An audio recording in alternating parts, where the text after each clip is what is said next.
Digital key ದುರ್ಬಳಕೆ ಮಾಡಿಕೊಂಡ ಹಿಂದುಳಿದ ವರ್ಗಗಳ ಕಲ್ಯಾಣ ಇಲಾಖೆಯ ಅಧಿಕಾರಿಗಳು. ಹೌದು ವೀಕ್ಷಕರೇ, ಇದು ಕರ್ನಾಟಕ ರಾಜ್ಯ ಹಿಂದುಳಿದ ಕಲ್ಯಾಣ ಇಲಾಖೆ ಅಧಿಕಾರಿಗಳ ಡಿಜಿಟಲ್ ಕೀಯನ್ನ ದುರ್ಬಳಕೆ ಮಾಡಿಕೊಂಡ ಆಘಾತಕಾರಿ ಸುದ್ದಿ. ಕಳೆದ ಲೋಕಸಭಾ ಚುನಾವಣೆ ಪ್ರಯುಕ್ತ ಹಿಂದುಳಿದ ವರ್ಗಗಳ ಇಲಾಖೆಯ 58 ಜನ ಅಧಿಕಾರಿಗಳನ್ನ ಸರ್ಕಾರ ವರ್ಗಾವಣೆ ಮಾಡಿ ದಿನಾಂಕ 20/2/2024 ಆದೇಶ ಹೊರಡಿಸಲಾಗಿತ್ತು. ದಿನಾಂಕ 22ರಂದು ಬೇರೆ ಬೇರೆ ತಾಲೂಕುಗಳಿಗೆ ಬಿಡುಗಡೆಗೊಳಿಸಲಾಗಿತ್ತು.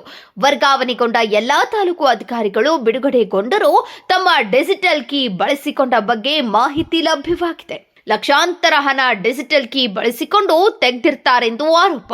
ಕರ್ನಾಟಕ ರಾಜ್ಯದ ಧಾರವಾಡ, ಬಾಗಲಕೋಟೆ, ಹಾವೇರಿ, ದಾವಣಗೆರೆ ರಾಜ್ಯದ ಇನ್ನೂ ಬಹುತೇಕ ಜಿಲ್ಲೆಗಳಲ್ಲಿ ಡಿಜಿಟಲ್ ಕೀ ಬಳಸಿದ್ದಾರೆ. ನಿಯಮ ಮೀರಿ ದಿನಾಂಕ 22/2/2024 ನಂತರವೂ ಕೆಲ ಅಧಿಕಾರಿಗಳು ಹಾಗೂ ಜಿಲ್ಲಾ ಹಿಂದುಳಿದ ವರ್ಗಗಳ ಅಧಿಕಾರಿಗಳ ಕೃಪಕಟಾಕ್ಷದಿಂದ ಇದು ನಡೆದಿದೆ ಎಂಬುದು ಅಲ್ಲಗಳೆಯಲು ಆಗುತ್ತಿಲ್ಲ. ಅದೇ ರೀತಿ ಧಾರವಾಡ ತಾಲೂಕು ಹಿಂದುಳಿದ ವರ್ಗಗಳ ಕಲ್ಯಾಣ ಇಲಾಖೆ ಅಧಿಕಾರಿಗಳು ಶ್ರೀಮತಿ ಜಯಶ್ರೀ ಹೆಂಡೆಗಾರ್ ದಿನಾಂಕ 22/2/2024 ಬಿಡುಗಡೆಗೊಂಡರು ಧಾರವಾಡ ತಾಲೂಕಿನ ತಮ್ಮ ಡಿಜಿಟಲ್ ಕೀ ಬಳಸಿಕೊಂಡು ಲಕ್ಷಾಂತರ ಹಣ ತೆಗೆದು ನಿಯಮ ಉಲ್ಲಂಘಿಸಿದ್ದಾರೆ.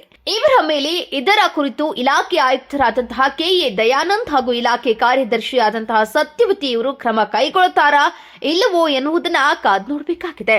ಅದಲ್ಲದೆ ಧಾರವಾಡ ಜಿಲ್ಲೆ ನವಲಗುಂದ ತಾಲೂಕು ಹಿಂದುಳಿದ ವರ್ಗಗಳ ಕಲ್ಯಾಣ ಅಧಿಕಾರಿಗಳಾದ ಶ್ರೀಮತಿ ನಾಗರತ್ನ ಕ್ಯಾಸನೂರು ಹಾಗೂ ಕಲಘಟಗಿ ತಾಲೂಕು ಹಿಂದುಳಿದ ವರ್ಗಗಳ ಕಲ್ಯಾಣಾಧಿಕಾರಿ ಗೀತಾ ಬೇಳಗಿ ಇವರು ಕೂಡ ವರ್ಗಾವಣೆಗೊಂಡರೂ ಡಿಜಿಟಲ್ ಕೀ ಬಳಸಿ ಖಜಾನೆಯಿಂದ ಲಕ್ಷಾಂತರ ಹಣ ತೆಗೆದು ನಿಯಮ ಉಲ್ಲಂಘನೆ ಮಾಡಿದ್ದಾರೆ. ಹಾಗೂ ರಾಜ್ಯದ ಇನ್ನುಳಿದ ತಾಲೂಕು ಹಿಂದುಳಿದ ವರ್ಗಗಳ ಕಲ್ಯಾಣ ಅಧಿಕಾರಿಗಳ ಬಗ್ಗೆ ಆಯುಕ್ತರು ಸರಿಯಾದ ತನಿಖೆ ಮಾಡಿ ಪಾರದರ್ಶಕವಾಗಿ ಕಾನೂನು ಪ್ರಕಾರ ಸೂಕ್ತ ಕ್ರಮ ಕೈಗೊಳ್ಳಬೇಕು. ಹಾಗೂ ಈ ಅಧಿಕಾರಿಗಳು ವೈಯಕ್ತಿಕ ಹಿತಾಸಕ್ತಿ ಮತ್ತು ಅಧಿಕಾರ ದುರ್ಬಳಕೆ ಮಾಡಿಕೊಂಡಿದ್ದಾರಾ ಎಂಬ ಆರೋಪ ಕೇಳಿಬರ್ತಿದೆ. ಕಾದು ನೋಡೋಣ ಇಂತಹ ಭ್ರಷ್ಟ ಅಧಿಕಾರಿಗಳ ಮೇಲೆ ಇಲಾಖೆ ಯಾವ ರೀತಿ ಕ್ರಮ ತೆಗೆದುಕೊಳ್ಳುತ್ತದೆ ಎಂದು.